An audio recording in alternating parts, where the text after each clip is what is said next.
Private First Class Zach Thompson had exactly three thoughts as he tumbled down the crater-pocked hillside of planet LV-789. First, well, this is embarrassing.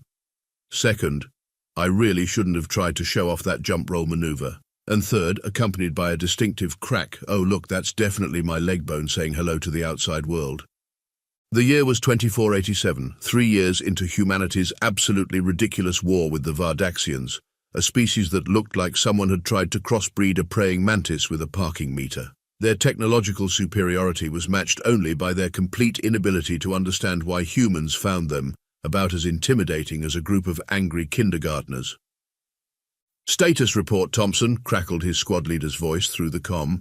Zach glanced down at his leg, which was now bent at what he considered a rather avant-garde angle. "Well, sir, I've just conducted an impromptu field test on human bone durability. Results are inconclusive, but leaning towards not great." "Did you seriously just break something trying to show off again?" "In my defense, sir, gravity changed its terms of service without notifying me."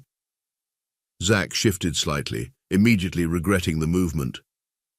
"Also, I'd like to submit a formal complaint about the number of rocks on this planet. It's excessive. Someone should speak to management." Through the purple haze of the alien atmosphere, Zach could hear the distant sounds of combat, the familiar pop of human weapons mixing with the high-pitched whine of Vardaxian energy rifles.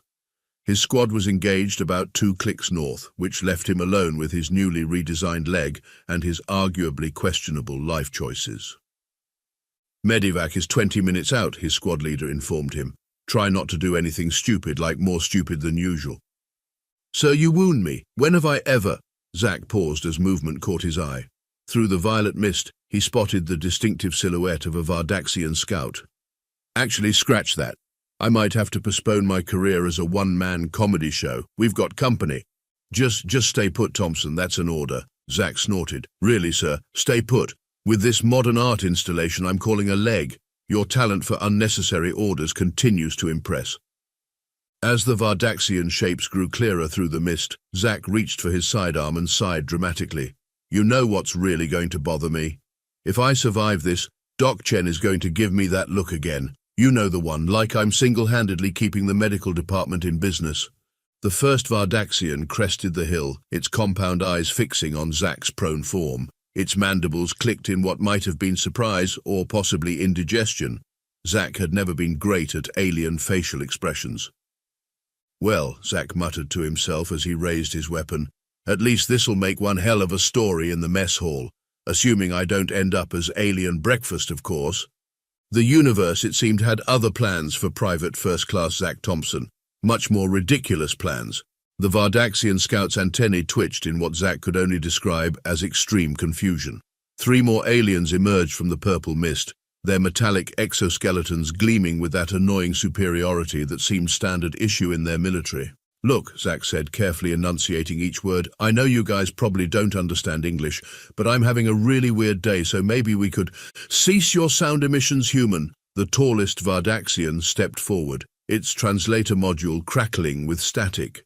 This one wore elaborate markings on its carapace, probably indicating some kind of rank, or maybe it was just really into body art. Zach wasn't one to judge. "Commander Krthax," one of the scouts chittered, "the human appears to be damaged." Krthax's compound eyes zoomed in on Zach's leg, all 6 sections focusing with an audible whir. "Fascinating. The internal support structure has breached the external protective layer." "You mean my bones sticking out?" Zach helpfully supplied. "Yeah, that happens sometimes. No biggie, just need some duct tape and ibuprofen." The Vardaxians recoiled in perfect synchronization, like a well-rehearsed dance troupe. Krthax's mandibles clacked rapidly, their equivalent of hyperventilating, if Zach had to guess.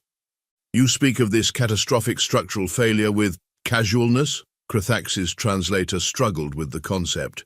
"Your central locomotion appendage is severely compromised." Zach shrugged, immediately wincing at the movement. "I mean, it's not great, but I've had worse.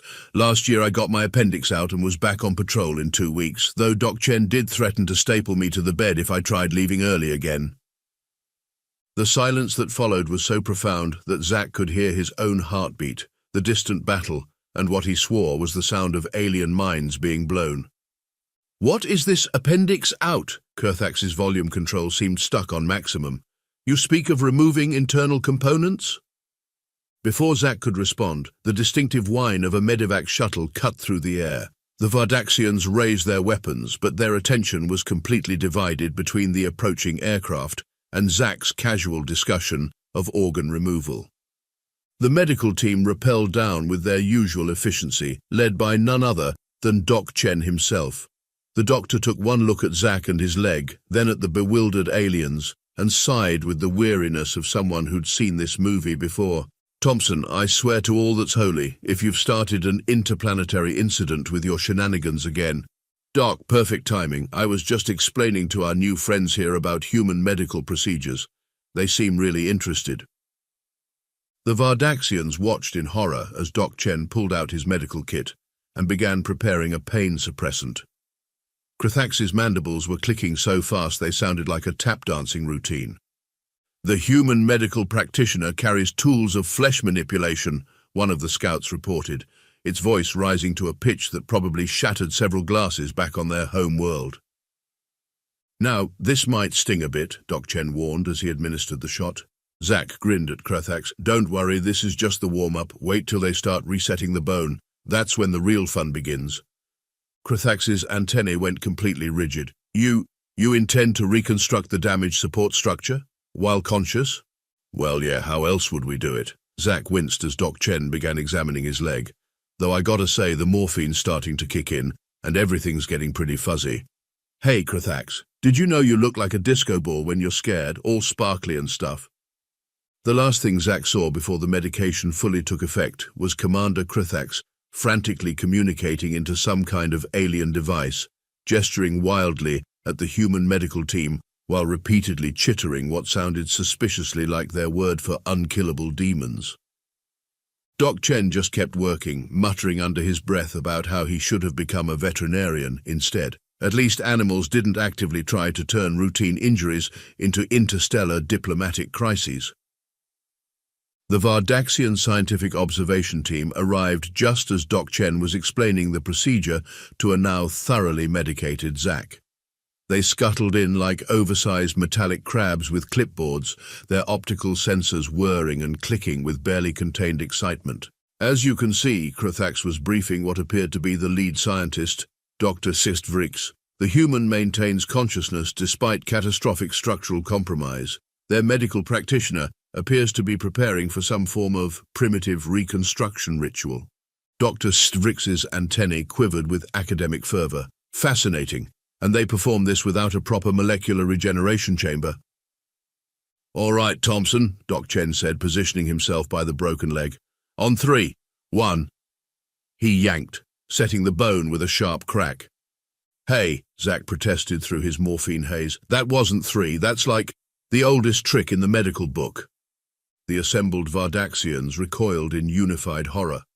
Dr. Istvrix frantically scribbled notes on a holographic pad. Subject displays minimal distress response to major skeletal realignment. Previous theoretical limits of pain threshold clearly insufficient. Did your medical officer just manually reposition your internal structure?" Kurthax asked, his translator struggling to maintain coherence. "Oh yeah, old Doc Chen's got magic hands," Zack said dreamily, "though I'm pretty sure he enjoys this part a little too much. It's probably revenge for all those times I escaped the medical bay through the ventilation shafts." The Vardaxian scientists huddled together, their chittering reaching frequencies that threatened to shatter Doc Chen's glasses. "The human speaks of previous medical confinements," one junior scientist exclaimed, "multiple instances of recovery. And observe," another pointed at Doc Chen, who was now applying the cast. "They encase the damaged limb in a hardened shell, clearly an advanced form of metamorphic healing cocoon." Doc Chen paused his work to stare at the aliens. "Are they taking notes?" "Of course," Dr. Sitvrik stepped forward, multiple appendages gesturing enthusiastically. "We must document this unprecedented demonstration of human regenerative capabilities. Your species' ability to survive catastrophic damage and undergo repeated healing cycles is most irregular." "It's just a broken leg," Doc Chen said flatly. "Just? Krathax's translator squealed in protest. You speak of severe skeletal damage as if discussing atmospheric conditions. Zack, floating comfortably on his cloud of painkillers, decided to be helpful. Oh, this is nothing. You should have seen what happened to Lieutenant Rodriguez last month. Took 3 rounds to the chest, and he was back doing push-ups 2 weeks later. The scientific team's note-taking reached frenzied levels. Dr. Strix's appendages were practically blur. Multiple high-velocity penetrations of the thoracic cavity, complete recovery, enhanced physical conditioning resumed. The scientist muttered while writing. The implications are staggering. Commander Krathax, we must revise all our previous assumptions about human physiological resilience. Hey, Doc, Zack Stage whispered. I think they're getting the wrong idea about... Shush, Doc Chen interrupted, a mischievous glint in his eye. Let them. Maybe it'll make them think twice before starting another firefight. The medical team finished up their work, efficiently splinting and casting Zack's leg, while the Vardaxian scientists documented every move with religious devotion. Their running commentary became increasingly hysterical. Observe the primitive but effective stabilization technique. The human's vital signs remain stable throughout the procedure. The medical practitioner applies no regenerative field generators whatsoever. Their pain suppression methodology appears to induce a state of euphoric delirium. As if to prove their point, Zack started humming Dancing Queen while counting the spots on Krathax's carapace. Krathax pulled Dr. Extvrix aside, mandibles clicking nervously. Doctor, your preliminary assessment? Commander, based on this observation, I must conclude that human medical science operates on principles that defy our understanding of biology. They seem to possess an almost unlimited capacity for recovery from injuries that would permanently deactivate any of our warriors. But that's not, Doc Chen tried to interject. Furthermore, Dr. Extvrix continued, completely missing the human doctor's attempt to correct them. Their casual attitude towards severe trauma suggests an evolutionary adaptation. Far beyond our previous models, they don't just survive these injuries, Commander, they appear to treat them as minor inconveniences. 73-74, Zack counted cheerfully, still focused on Krathax's spots. Hey, did you know your head looks like a disco ball had a baby with a traffic light? The Vardaxian commander's compound eyes dilated in alarm. Doctor, are you suggesting... Yes, Commander, we must immediately relay this information to High Command. Our current combat protocols are based on completely erroneous assumptions about human vulnerability. They're not just soldiers, they're self-repairing war machines disguised as organic beings. As the aliens rushed off to report their findings, Doc Chen finished securing Zack's cast, with perhaps a bit more force than necessary. Thompson, I swear, only you could turn a simple fracture into an intergalactic incident. Does this mean I don't have to write up an incident report? Zack asked hopefully. The last thing the retreating Vardaxians heard was the human doctor's long-suffering sigh, which their xenolinguists would later incorrectly translate as a ritual sound of victory.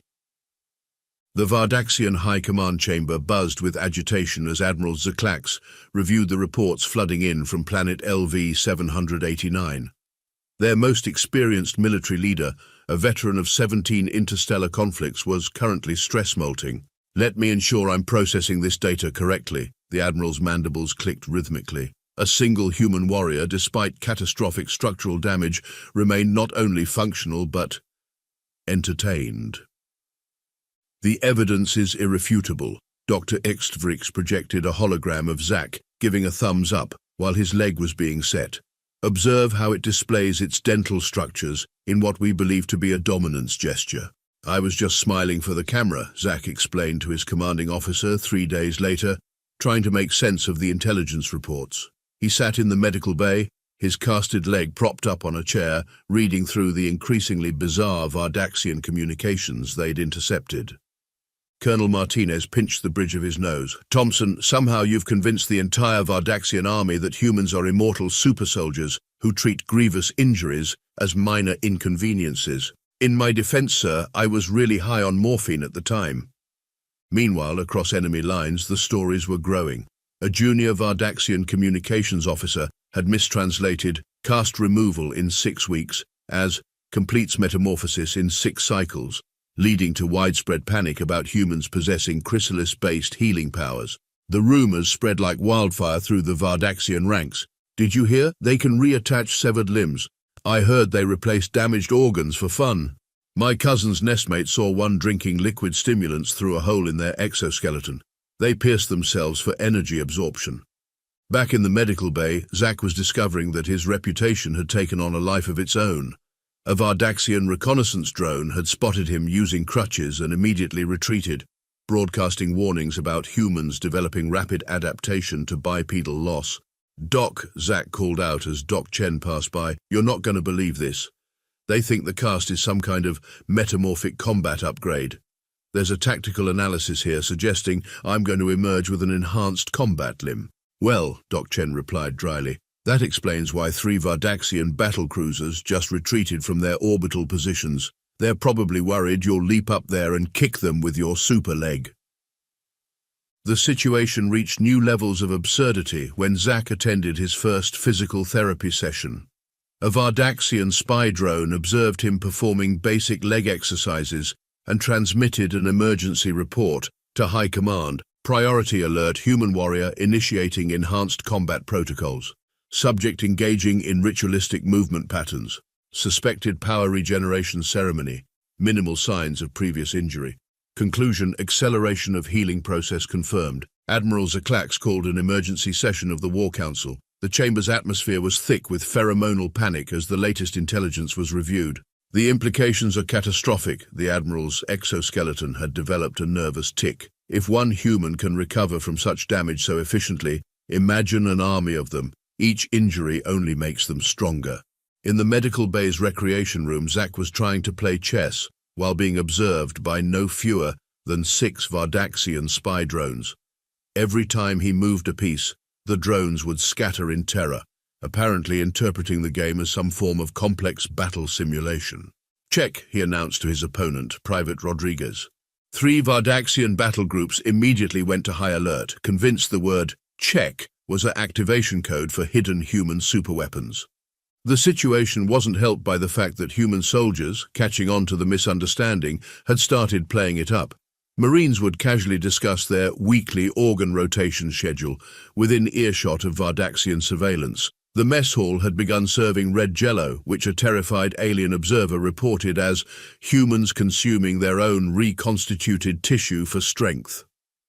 One particularly creative sergeant had started a rumor that humans had to be regularly injured to prevent their power levels from overloading. The Vardaxians took this so seriously that they revised their entire tactical doctrine to avoid causing any damage to human forces, fearing it would only make them stronger. Zach found himself at the center of it all, inadvertently becoming a figure of terror in Vardaxian military mythology.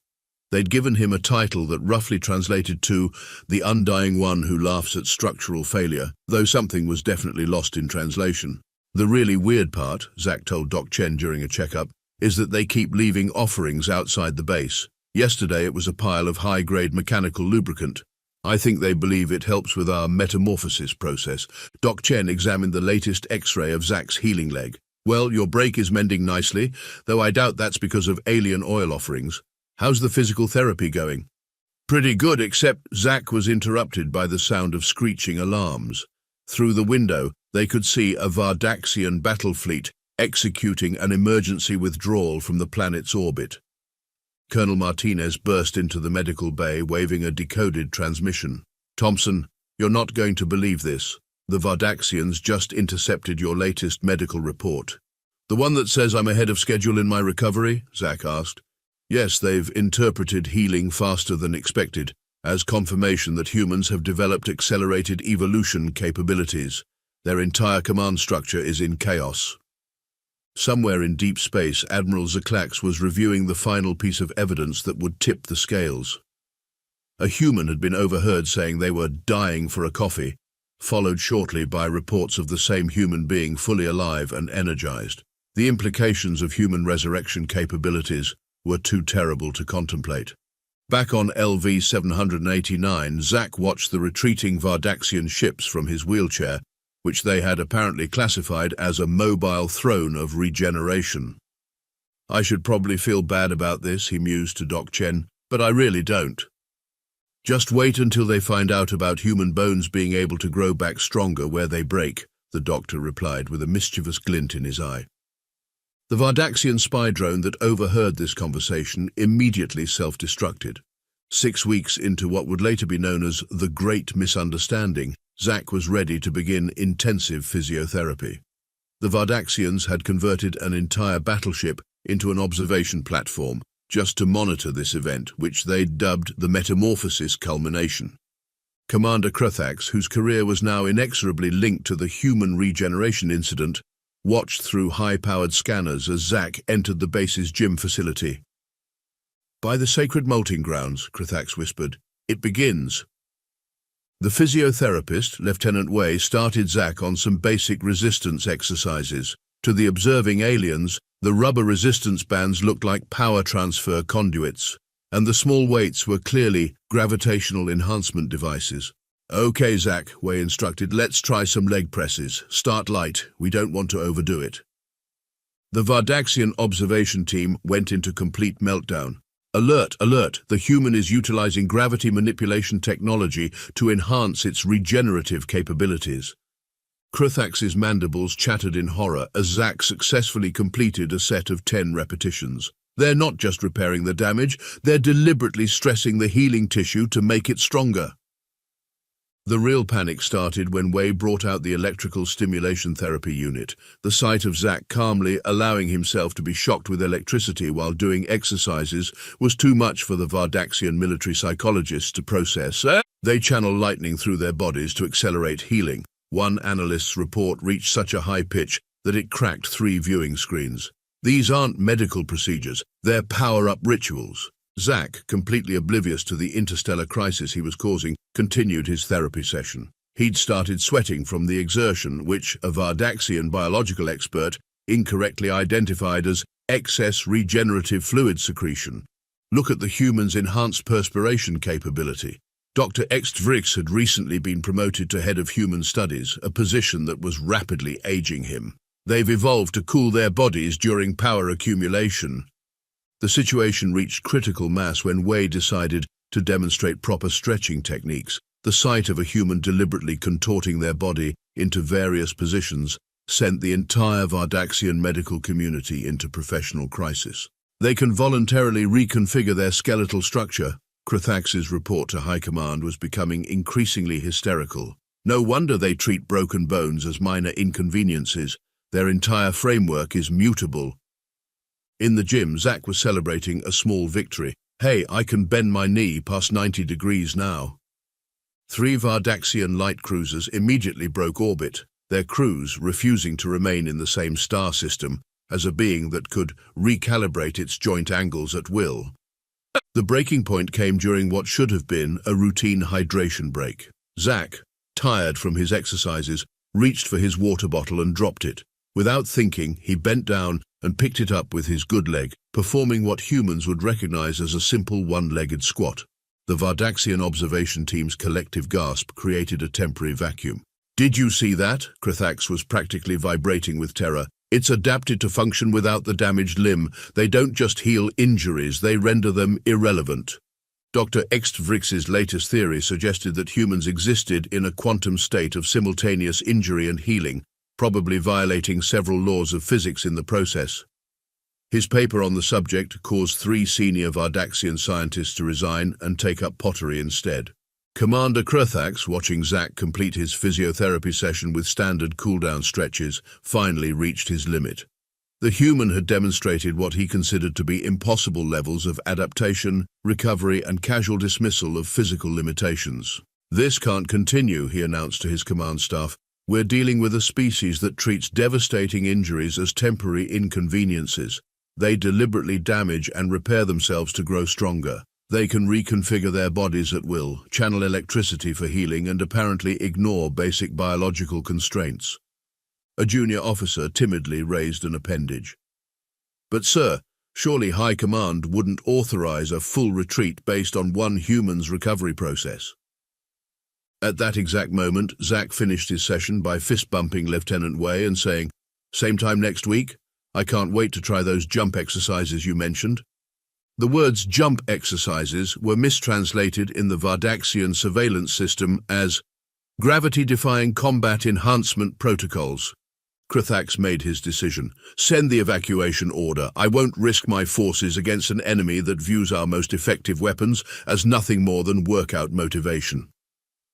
As the Vardaxian forces began their systematic withdrawal from the planet, Zack was hobbling back to the medical bay, completely unaware that his physical therapy session had just triggered the largest military retreat in 3 sectors. "Hey Doc," he called out to Chen, who was reviewing the day's intelligence reports with increasing amusement. "Is it normal that there's a pile of what looks like alien meditation crystals outside the gym?" "Those would be surrender tokens," Doc Chen replied, trying not to laugh. "Apparently, the Vardaxians believe they're no match for, and I quote, humans' terrifying mastery over their own molecular structure. All this because I broke my leg. No, all this because you broke your leg and didn't think it was a big deal. To them, you're either an invincible super soldier or completely insane. They can't decide which is worse." The official surrender ceremony of the Vardaxian forces was perhaps the most awkward military event in human history. Zack, now walking with just a slight limp, stood bewildered as Admiral Zaklax formally presented the terms of withdrawal. "In recognition of humanity's superior biological capabilities and terrifying regenerative powers," the Admiral's translator crackled, "we hereby cease all hostile actions." Colonel Martinez managed to maintain his composure, though his shoulders shook suspiciously. "And this decision was reached because one of our soldiers broke his leg." "Broke his leg and smiled about it," Krithax interjected, his antennae quivering with residual trauma. "Then proceeded to enhance his power through ritualistic exercise ceremonies." The human delegation tried very hard not to laugh. They failed miserably. In the following weeks, the story spread through the human colonies. Zack found himself awarded the newly created Intergalactic Understanding Through Misunderstanding Medal, which featured a grinning stick figure with a cast. "You know what's really funny?" Zack mentioned to Doc Chen during his final checkup. "I actually hate exercise. Those therapy sessions were torture. Don't let the Vardaxians hear that. They'll probably think you were undergoing voluntary pain endurance training."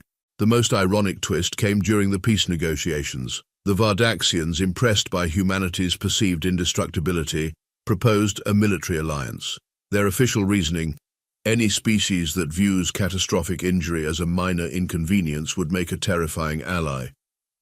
The final page of the peace treaty included a peculiar clause. All future human military personnel were required to warn Vardaxian forces before beginning any physical enhancement rituals, exercise, to prevent panic among their troops.